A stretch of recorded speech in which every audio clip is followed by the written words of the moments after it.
ہم یہی بات عرض کرتے ہیں کہ آپ سورۃ الفاتحہ پوری دیکھ لیں، یہ بات اچھی طرح سمجھیں، مسئلہ بھی سمجھیں اور دیوبند کا منہج بھی سمجھیں۔ میں 28 اپریل کو کوالالمپور ملیشیا میں تھا، ایک اجتماع تھا اور میرا وہاں بیان تھا۔ بیان سے فارغ ہوا تو دارالعلوم دیوبند کی شورا کے اراکین تھے، ان سے ملاقات تھی۔ مظاہر سہارنپور کے علماء تھے، اور بھی تھے، بہت بڑی تعداد میں تھے، ان سے ملاقات بھی تھی، نشست ہوئی۔ میں نے ایک جملہ ان سے کہا، وہ جھوم اٹھے۔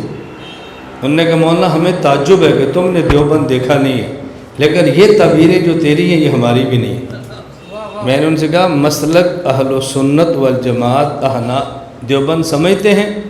میں نے کہا اہل سنت والجماعت یہ مسلک ہے، احناف یہ مذہب ہے، دیوبند یہ منہج ہے۔ اہل سنت والجماعت یہ مسلک ہے، احناف یہ مذہب ہے، اور دیوبند یہ منہج ہے۔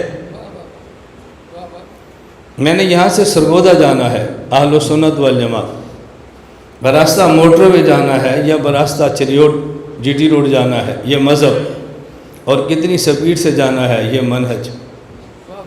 یہ تینوں چیزیں کون سی اسلام کے خلاف؟ آپ یقین فرمائیں، مجھے دیوبند علماء کہتے ہیں سبحان اللہ کیا تعبیر ہے آپ کی۔ میں نے کہا آپ کو دیوبند کی قدر نہیں ہے، آپ دیوبند کو نہیں پڑھتے، ہمیں قدر ہے، ہم پڑھتے ہیں۔ یہ آپ کا نقص اور ہمارا کمال نہیں ہے۔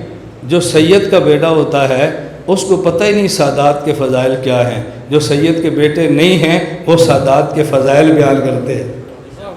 آپ چونکہ وہاں رہتے ہیں، ہم سے افضل ہیں، آپ کو ضرورت نہیں کہ پڑھیں دیوبند کیا ہے، ہم وہاں نہیں رہتے تو ہمیں پڑھنا پڑتا ہے دیوبند کیا ہے، اس لیے کمال پھر بھی آپ کا ہی ہے، ہم بہت چھوٹے ہیں آپ سے۔